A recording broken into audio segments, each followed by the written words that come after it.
Murder is one of the most savage crimes possible. The injuries are some of the most brutal injuries I have ever come across in my service as a police officer. There was 164 impact points on Michael's body. And for detectives across the UK, investigating such killings are always a challenge. Are you dead? No comment for the third time. Finding evidence that proves beyond reasonable doubt a suspect is guilty is sometimes no easy task. That's not good. You're meant to be a detective.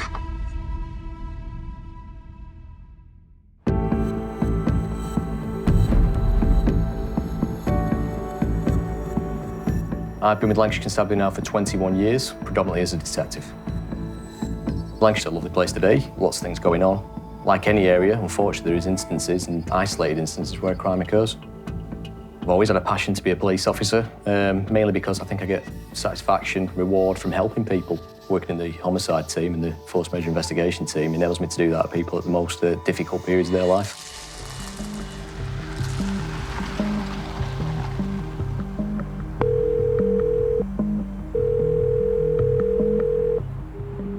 Police, what's your emergency? At 12:54 p.m. on the 8th of November 2021, emergency services get a call. A man named Michael Briley has been found dead at his home in Nelson, Lancashire. The call came in from Michael's partner. She'd reported that Michael had been to the public house the night previously. She had told us that whilst at the pub, Michael had been assaulted, made his way home, got home and collapsed, and she'd found him in the morning. The major investigations team immediately go to the scene. I arrived in partnership with the crime scene manager, Gemma Cropper, who's experienced in dealing with similar offences previously. One of the first things that we do when we arrive at scene is to photograph the scene extensively. So that's just to try and capture everything before anything's been moved. So that would involve going into a room and literally a term called quartering. We'd quarter each room and photograph extensively. So that would form our general shots. As the CSI team methodically work their way through the property, DCI Davies evaluates the scene. Going into any crime scene, for me, I have a job to do. My objective is to make sure that I can understand and interpret that crime scene in the most effective way possible in order to get justice and understand exactly what's happened and what the circumstances have occurred. It was quite clear early on there was only one way in and one way out of that address. Equally, when I entered the address, Michael was still present. He was laid prone between the bathroom and the hallway. Straight away, it struck me the injuries that Michael had to his face. He had clear injuries to his legs, and it was quite clear to me that he had been the victim of an assault. There was blood in numerous areas of the premises, albeit some of those didn't look to be fresh. Some of it looked like it potentially been cleaned. Identifying a suspect and finding evidence fast is key. So the golden hour, as investigators call it, when evidential materials are unspoilt and available at the crime scene, is crucial. DCI Davies puts a plan into place immediately. So the way we approach this type of investigation is to set clear strategies. We'll look at it from numerous different perspectives. We'll look at it through CCTV to track people's movements. We'll look at witness accounts, digital, forensic, every possible element of an investigation. We will start to look to unlift every stone we possibly can. As soon as officers and first responders arrive, the scene is sealed for forensic recovery. Forensic recovery takes precedence over the search because you can't compromise one over the other. What we then had to do was conclude our forensic search of Michael's home address. In the meantime, a team of detectives collect available CCTV and they begin door-to-door inquiries with neighbours and pubs in the area. But for the crime scene manager, Gemma, something doesn't add up. So from the information that was being fed to me initially from one of the other witnesses within the scene was that a fight had occurred elsewhere. The scene wasn't presenting in that way. So where the deceased lay, there was just a sort of contact blood and just blood pooling on the floor. However, the further into the property that you got, you could see that there was evidence of airborne blood, which would suggest that there'd been attack sighted happen at that scene. It means Michael may have been attacked at home rather than in the pub, as suggested initially by his partner. Gemma realises they need a blood pattern analyst. So that would involve asking a BPA to come to scene and help assist with regards to interpretation of the blood that was throughout the scene, being able to comment on attack sites if there'd been any evidence of clean-up. Blood pattern analyst Brian Hignett arrives at the murder scene. First thing we saw was the body of Michael. He was laid in the hallway on his back. He'd obviously suffered significant head injuries and leg injuries. The first thing that struck me, despite the fact he'd sustained such severe head injuries, there was very little blood staining around the walls of the door where he lay. If Gemma and Brian are right, the pub assault story can't be true. The evidence suggests Michael was attacked at home, so detectives suspect they're dealing with murder.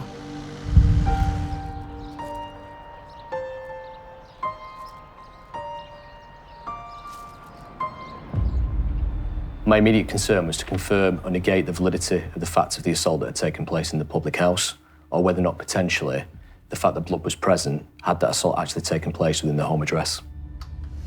To start the process, DCI Davies pulls together a large team of detectives to begin door-to-door inquiries. Over 50 police start asking neighbours what they know and questioning landlords in local pubs. The neighbours indicated both Michael and his partner had been physically abused for some period of time, unbeknown to the police.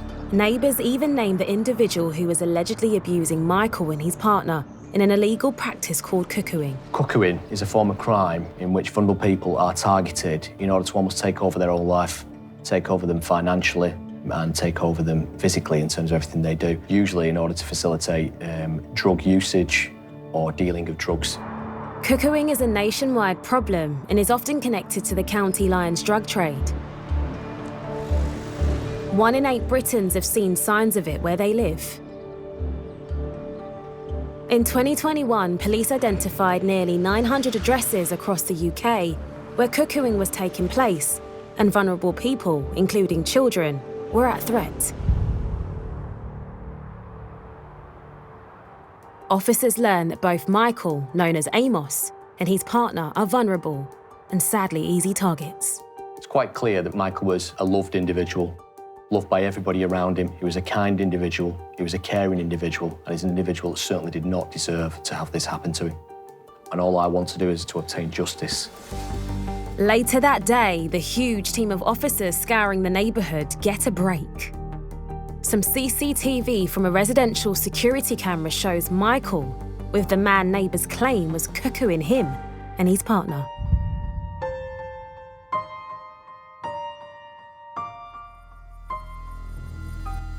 Connecting a suspect to the crime is always the most difficult task for detectives. And at the scene, forensic scientist and blood pattern analyst Brian Hignett is looking to do just that. It's our job to go around to find blood patterning, to examine them, to see exactly what they mean, to build a picture, put those pieces back together. What has happened? Where has it happened? Who's done this?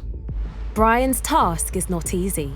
At first glance, the scene is not clear-cut. In 30 years, I don't think I can ever recall ever seeing injuries that severe being inflicted by somebody being assaulted. They appeared to be more akin to somebody who's been involved in a road traffic accident. It was clear he couldn't have walked with those injuries.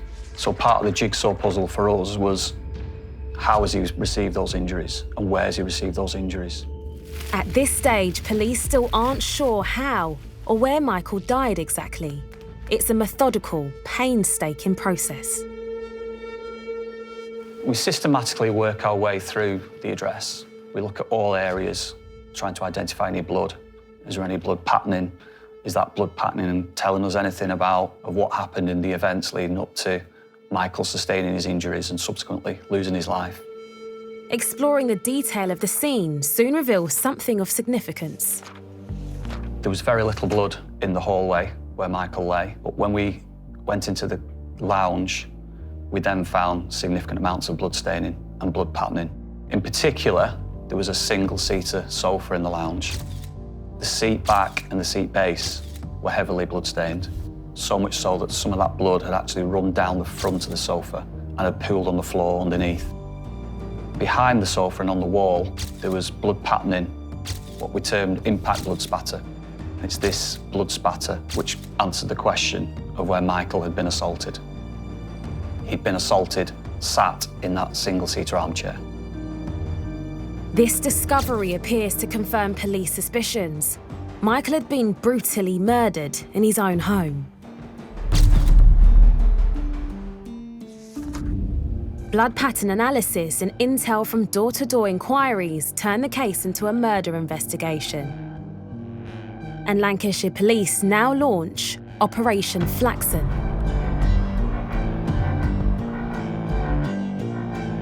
DCI Davies goes back to Michael's partner, who's still in shock, and learns she lied about the pub assault in her 999 call.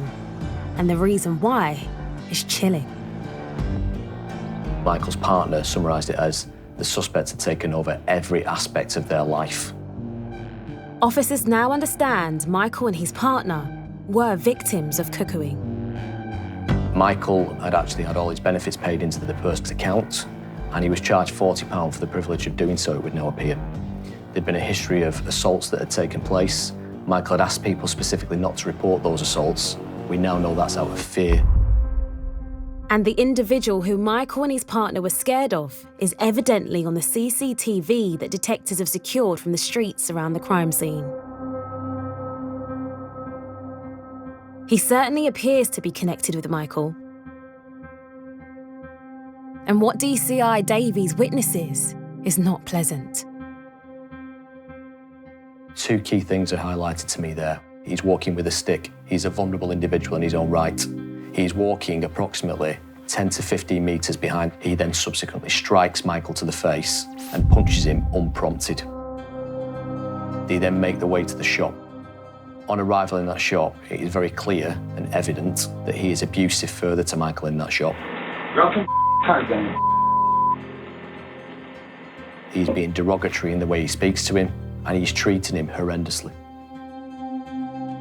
The CCTV confirms the neighbours' witness statements and elevates the man from a person of interest to prime suspect. Whilst the CCTV en route to the shop is a clear piece of evidence for us to consider around building the chronology and shows a propensity for violence, and particularly propensity for violence towards Michael, it does not provide evidence that he is responsible for Michael's murder. What we need to do is piece together the evidence that demonstrated that he was responsible for that offence.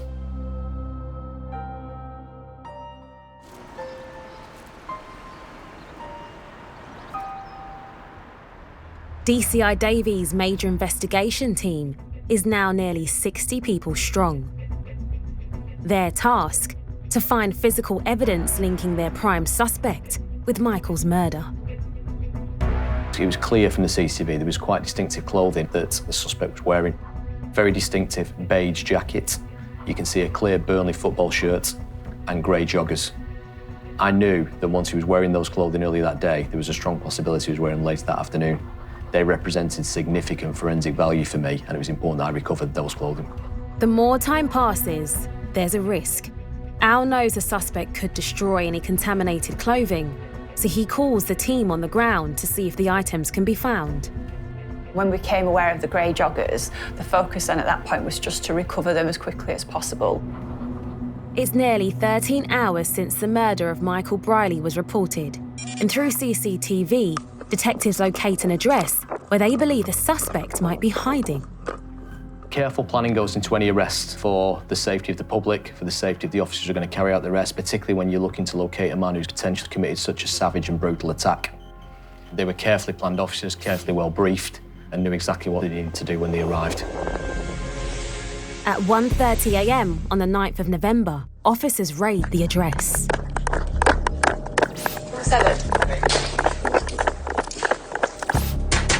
Mr. Police, open the door. I was going to put the door in, all right? Can you open up? Open the door or else it's going in. Just a quick word, all right? Who's the guy in here with you now? Police, I saw a guy in here with you. He's got food's in here now. When we arrived and entered the address, What's your name, pal? He was clearly like a child, hiding under the duvet in a manner which he thought we wouldn't identify him. Why? Stand up. Stand up. Put your hands behind your back. Put your hands behind your back. At this moment in time, there's lots of suspicion of murder, all right? So you don't have to say anything, but if you have any defence, don't mention when questions central later on in court. Anything you do say, maybe in evidence, okay? The fact we were able to identify and arrest the suspect swiftly within that first 12 hours maximised our forensic opportunities. Him as a scene could enable us to get forensic evidence for him as an individual. With the cuckoo suspect now in custody, DCI Al Davies and his team have an initial 24 hours to unearth enough evidence to charge him with Michael's murder. He came across to me as an individual as arrogant, as cocky, which was completely indicative, I think, of someone who's prepared to cuckoo other people.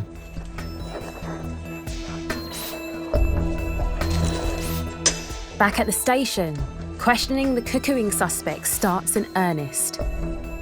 As part of this investigation, I had to rely upon specialist expert interviewing officers. In this case, we used Detective Constable Dave Richardson, who's an expert in his field. For DC Richardson, there was also a personal connection with the victim.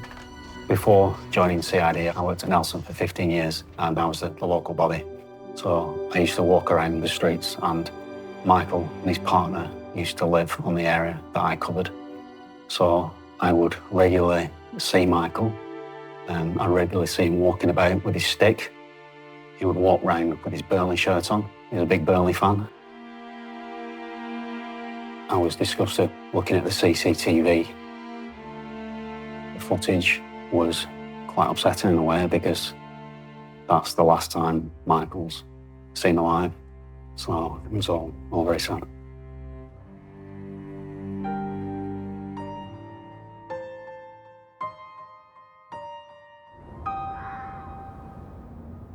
It's now 10 to 7 in the evening, and there's only 6 hours left of the initial 24.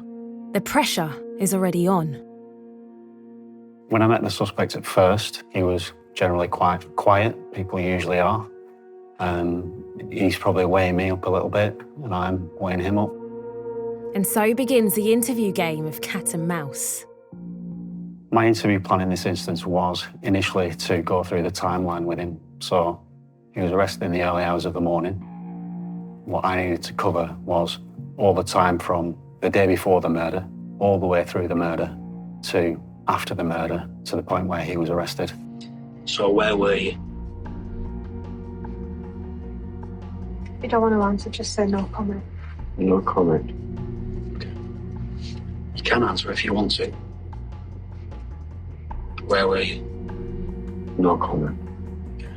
Half the time they're advised to go no comment, so if they go no comment, I just follow my interview plan.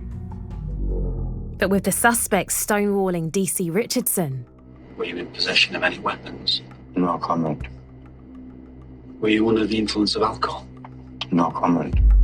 It looks like it'll be a long night. Are you responsible for assaulting Michael Briley, also known as Amos, causing him injuries leading to his death? No comment.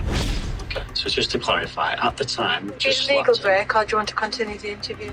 Yeah, can we have a legal break, please? After securing CCTV from neighbouring houses and then wading through hours of footage, investigators find a tantalising clue. The suspect appears to be leaving Michael's house at 12:43 on the day of the murder. I think the timing is important there in terms of where the suspect had left. It's only 2 minutes after call is made to the ambulance. It placed him immediately in the area prior to the offence. It means the cuckoo suspect was present when Michael's partner called 999. And if he was the killer, she would have seen her partner, Michael, savagely murdered in front of her eyes. It's a chilling thought and helps explain why she claimed his injuries were from the pub assault. It gives some degree of explanation as to why a victim of cuckooing may elect not to tell the truth. It's quite evident that fear was apparent. When you've got someone you are fearful of is still present within the address, you are unlikely to tell us the correct story. With less than 12 hours left of the 24, the victim's body is taken for post-mortem. It means the forensic team can begin a detailed fingertip search for evidence in the property. We recover any items we consider to be of interest, recover them for future examination, further examination in terms of blood pattern, DNA. At Police HQ, DCI Davies' team continue to scour the CCTV to build up a timeline of events. They follow the suspect from the scene. The suspect had left the address. He left now very clearly having changed his clothing. He'd removed the beige jacket, the Burnley shirt and the joggers, and was now wearing a distinctive pair of orange shorts. This makes recovering the Burnley top and joggers even more essential. As he left the address, it was quite clear and obvious he was walking in a manner that looked like he was potentially uncomfortable. His gait did not look correct, and he was walking away from the scene. That is reaffirmed by the fact that we followed the CCTV through to his home address. En route, he then removes that footwear. He left now very clearly having changed his clothing. For some reason, he carries that footwear and then makes his way towards the shop he was at earlier that evening. What becomes obvious is that he then discards the footwear he'd previously removed and throws them over a wall. It would appear he's not happy with the location of those trainers because he then proceeds to jump over the wall again in order to, I would say, to move the location.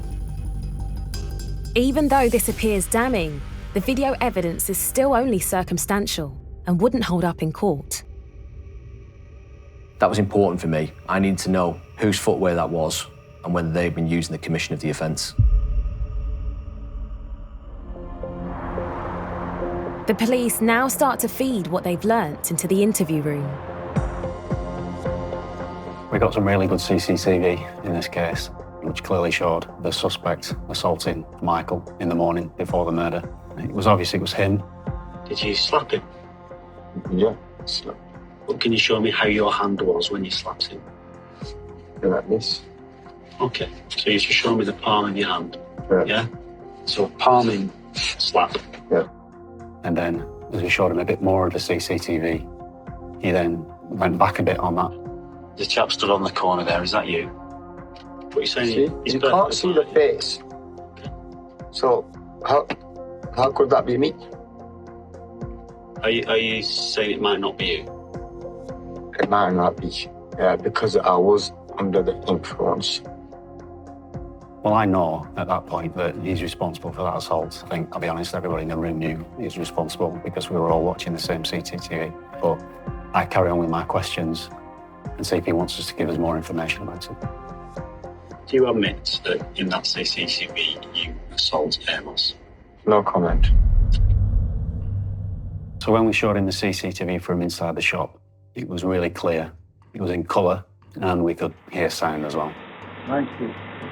It was quite incriminating as far as the suspect was concerned, and he clearly wasn't happy about looking at it. Right, and he looks perfectly all right. All right, okay. His cheek's bleeding, it's basically nothing. Yeah, it's big.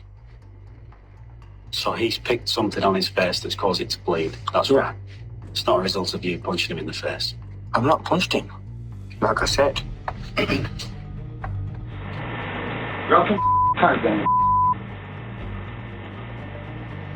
Did you hear that? Well, I can't. No comment. Okay. The CCTV, it wasn't good for him because it didn't show him in a good light. So at the moment, I've just asked you about the assault that we believe you've done against Amos. And I've just said no comment. Okay, I'm just telling you what's going on. And I was telling you what I've just said. And the more questions I asked him, the more unhappy he was. So that's that. Nothing else. It's 16 hours into the police's statutory 24, and while the suspect is being questioned, the crime scene team makes a crucial discovery.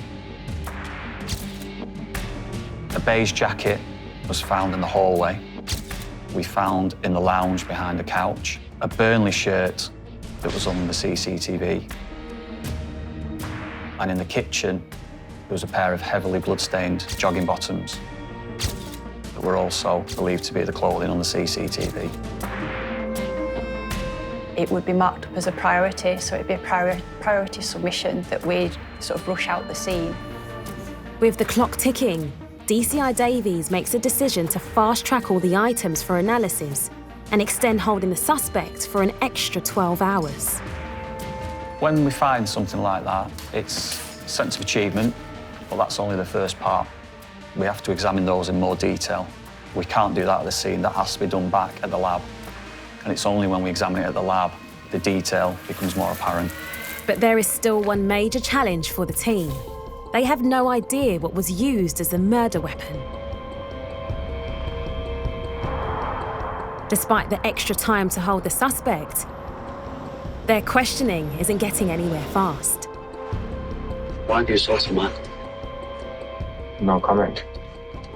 If we could ask Michael, what would he say about it? You'll have to ask him. I was disgusted when he said it. And I think you can probably tell in my voice the way I reply. Well, I can't ask him, can I? Because he's dead.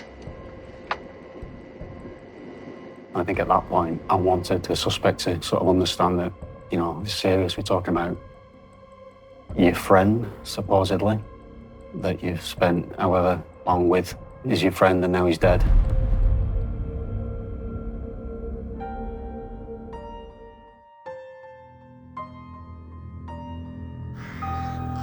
Everything now relies on getting a positive ID result from the forensics.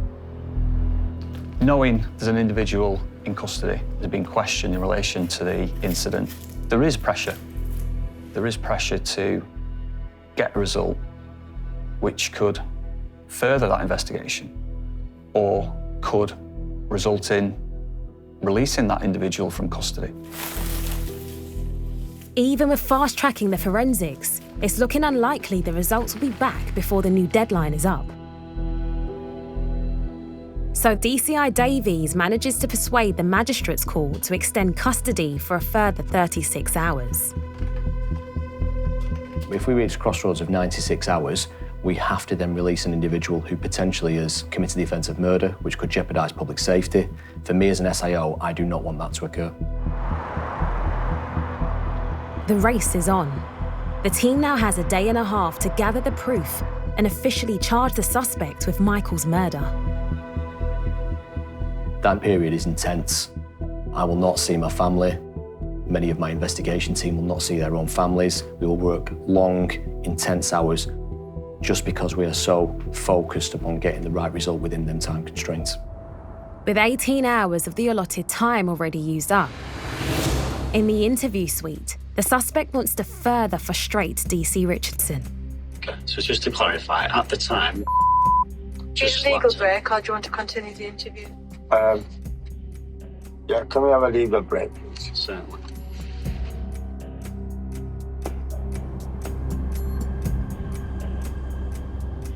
Just to remind you what we spoke about earlier.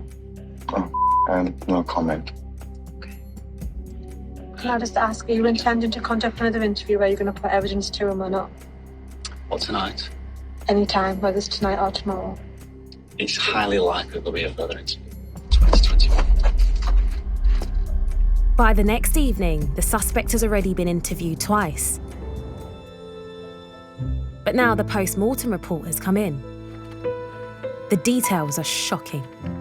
Michael had sustained 3 separate skull fractures.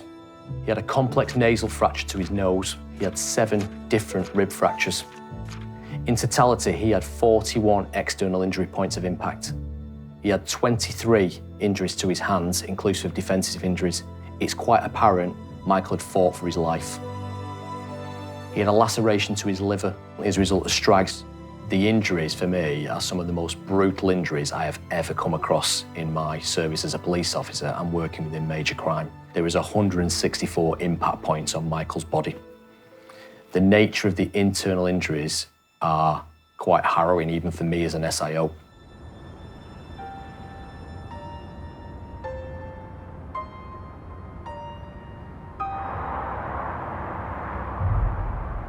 Although the suspect hasn't been cooperating, It's clear a further round of questioning starts to wear him down. But it's been what? Like we said, how many days since this event that you're talking about? What does that show you? Show me anything. Isn't it surely the police are doing a very excellent job? The suspect in the interview, his body language showed me a few times. There are a few telltale signs when you interview people. There's one, the leg shake. That happens quite a lot, where as soon as you start asking a difficult question, at that point, someone who's been perfectly still, the leg will start to go up and down, and they can't help it, it just happens. So that's a good sign for me, so I think, right, okay, I'm getting somewhere here. The trainers now become the focus of DC Richardson's questions. So what could be a pair of trainers, black trainers? Do you know anything about those? Could they be your black trainers? No comment. And why are you going into the back garden? A slash. A slash. Okay. To urinate for a wee, is that what you mean? Yeah. Okay. You climb back over the garden wall at 26. Yeah. So you're outside for 6 seconds. Yeah. You've had a wee in that 6 seconds. Mm. If you now decide you want to keep them, or do you think I need to hide them better? Why would I want to do that? I'm not married. I mean, I'm not doing anything anyway. And while the suspect is denying everything, miles across town, a police search team is hunting.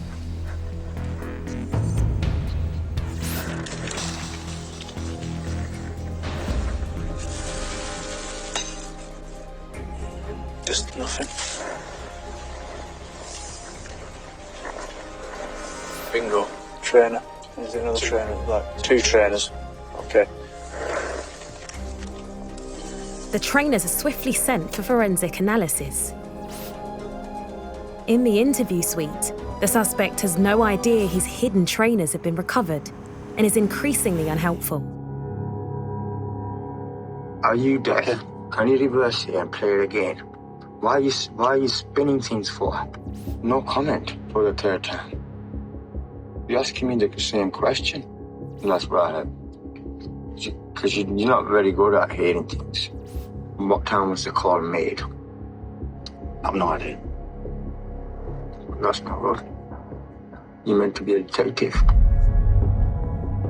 Sometimes in an interview, it is quite difficult to remain calm, especially when you've got someone who is arguing with you a little bit, trying to wind me up. I might get wound up a little bit, but it's just important that I don't show that, and I just outwardly try and look calm. Shall we move on? If you wish. Let's do that. Despite all the clothing evidence found at the scene, one crucial artifact is still missing: the murder weapon. For me, what stood out was the fact that we were outstanding a weapon and there was a bed that was a medical bed, but it wasn't in use. I noticed that there were bits that were no longer attached and they were sort of hidden under the bed. These objects are sent off for investigation in the lab.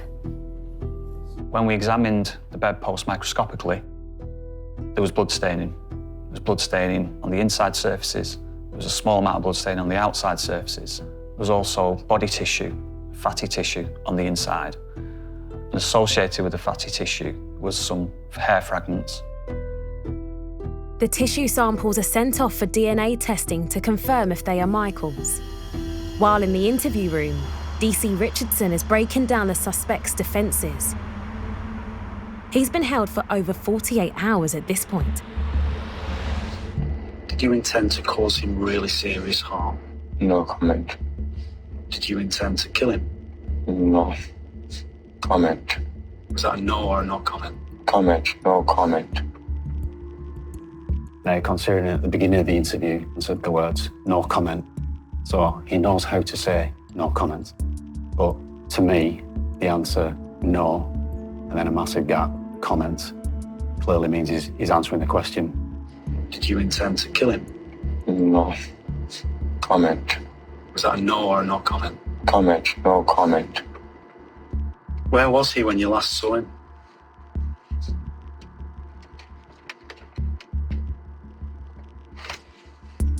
No comment. With it getting close to the wire, it will soon be time when police have to either charge or release the suspect. And the evidence is stacking up. We found blood matching Michael on the beige jacket, on the Burnley shirt, and on the jogging bottoms. It's a start. The trainers have also tested positive for Michael's blood. The CCTV demonstrates we can attribute those trainers to him, as that enables us to link those trainers to the commission of the offence. But it still isn't sufficient to convince the Crown Prosecution Service to charge him. What's needed is his DNA profile on the clothing.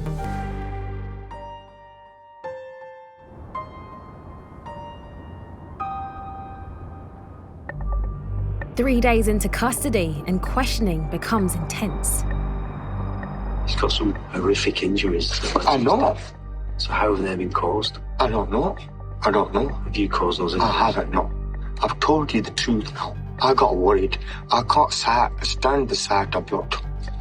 I can't stand it. I start fainting. I think throughout the interview, it was obvious that the suspect was only really interested in himself. He didn't show any remorse. Who do you think caused those injuries? He could have got injuries from the drug dealers or whatnot, because he owes them a lot of money. He blamed the victim's partner. Yeah, they've been fighting all night. But look, you can check my hands. Look, I've not been punching no one. Yeah, look, nothing. You check it. In the last interview, he blamed his girlfriend. So he blamed all these people in the interview, apart from himself. With the clock running down, the suspect has been in custody for 80 of the allotted 96 hours.